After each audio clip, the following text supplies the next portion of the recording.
we're here with Malcolm McDowell at Texas Frightmare. How do you enjoy Texas? I haven't seen anything of Texas except this room. I feel like I'm a mole. It's underground. All I've seen is people wandering past. I haven't been out at all. But before I got here, of course, I've been to Texas. Okay. It's a big place, isn't it? It is really big. We were going to go somewhere. It's like a 4-hour drive. It's like a separate country. Yeah. You're lucky. It's like 12. Well, we're from Massachusetts, so we're from across the country. But it is a very big place. It is. So, yeah. With so many films, such a big career, what are people most interested in when they come to talk to you if they want a photo? I think Clockwork Orange, always number one. And then it can be current work like Mozart in the Jungle. You know, I'm the spokesman now for this Lunchables, which is kind of like this comedy commercial I did. And so the current stuff they love. And then, of course, the perennials, like, I'm the guy who killed Kirk, so they want to know all about that. And not that I can tell them much. Hey, I killed him, big deal. On to the next.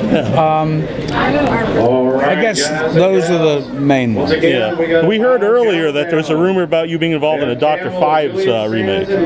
Yes, I've been asked to do it, but we don't know whether they have the money yet. But, Now, would you be Fives or? Yes. Oh wow. Vincent Price. Nice.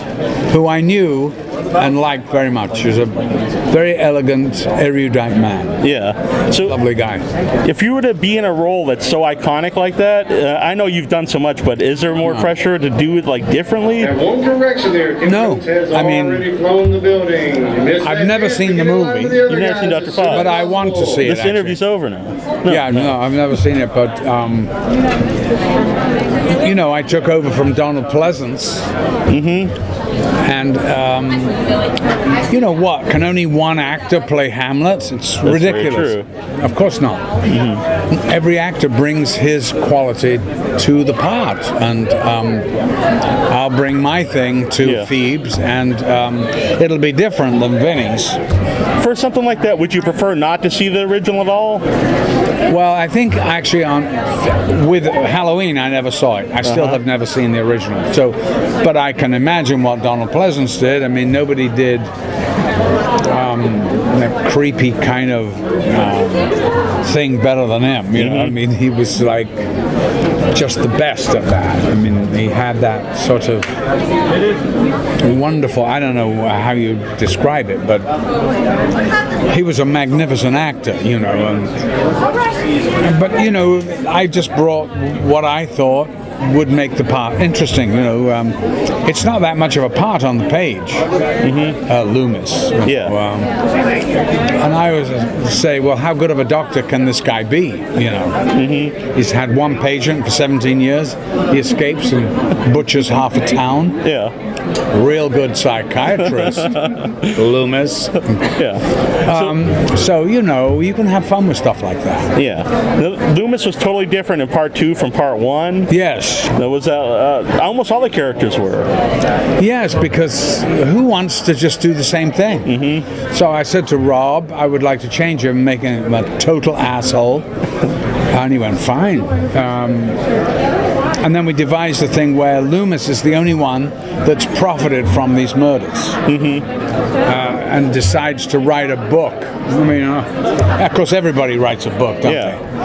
And goes on a book tour and all that. I mean, and he's such a, egotistical oaf. It's wonderful. He's a wonderful character, actually. When I interviewed Cherry Moon Zombie a few years ago, and she brought up that working with you was the most fun.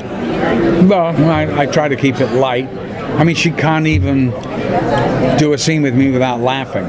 So I go, why are you laughing? Is that an insult? She went, you breathed. I said, I'm sorry. That's what the human race does. No, I love her. She's very funny, and she's a beautiful girl. And we did this new one together, so but I didn't get to work with her except for one scene. And that's 31? Yeah. Anything you can say quickly about 31? No, not really. really, because I don't want to be the one to screw it up. I totally understand. Let Rob Zombie tell you about it. It's his movie. Yeah. All I'll tell you is I had a lot of fun, of course, and got to dress up in an extraordinary wigs, and that was a lot of fun. It was like a Renaissance thing, and I am the ringmaster of the game. Well, I want to thank you for talking to me, and I do have to bring this up. Yeah. That my mom's favorite movie is Caligula. Wow. I was just going to ask about that. That is probably why you're so fucked up. It's very true. How often do people that meet you bring up movies? A lot. They love it. And how was it working with Peter O'Toole? I mean, it was Peter O'Toole is pretty a much delightful man, a wonderful raconteur. I had a great time with him, with John Gielgud, who I adored, and I worked with him a couple of times, but I knew him quite well, you know, because of Lindsay Anderson and all that. And every time John did a play, I went to see it, and I went round to see him, went out to dinner, you know, and he was such a wonderful guy and a great actor. My favorite actor, actually, was John Gielgud in that period. My favorite actor in movies, Jimmy Cagney, but that's another story. So I was going to ask, it seems that you're not necessarily a horror fan. No. So which script did you feel the most connection with?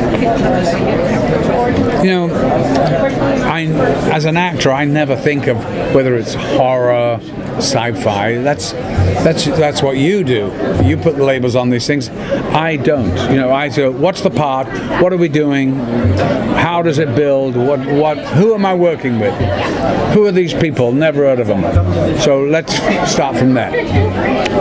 That's more or less how I start. You know, and no, the first thing is, do they have the money to make the damn movie, or are we just jerking off here?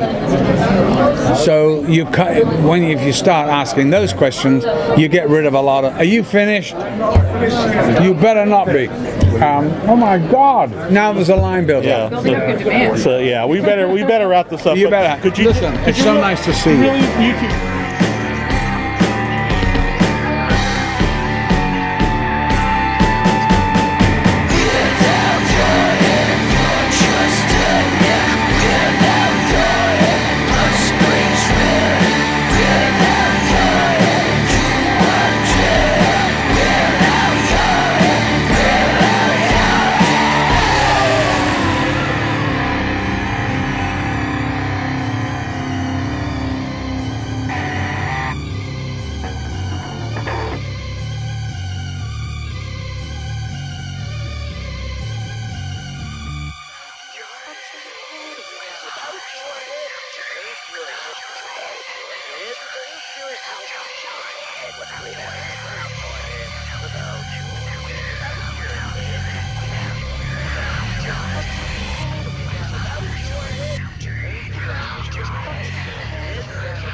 I mean, head as in what kind of head are we talking? This one. yeah. Oh, this one. Okay, so it's clear.